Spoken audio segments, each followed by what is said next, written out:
to go to Judge Napolitano here on this issue.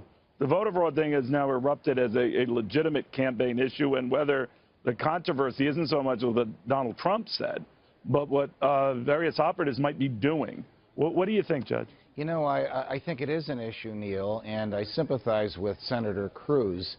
But 2 weeks before the election, to try and predict that someone's violent behavior is going to result in voter fraud is not going to interest either the Justice Department, which is controlled by the Obama administration, or even local authorities, because voter fraud by definition has occurred to affect the outcome of an election, and the election hasn't happened yet. So can anybody investigate this fellow Kramer because of the boasts that he made on air? Probably, with respect to violence that was caused, that disrupted and actually prevented a rally in Chicago. The violence was so bad. Just showed a clip of a cop with his head bleeding all over the place. Right. It actually prevented Donald Trump from taking the podium. That's how bad the violence was. But can that translate into an outcome that normally it wouldn't? That is, can it change votes? No one will know until the election happens.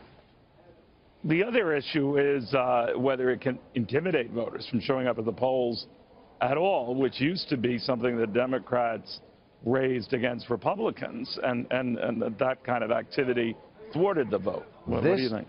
This Justice Department has the worst record in the modern era for policing intimidation at voting places.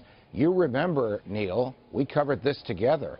People appearing with baseball bats in their hands in Philadelphia in 2012 when the President of the United States was running for re-election, and his own Justice Department did nothing about it.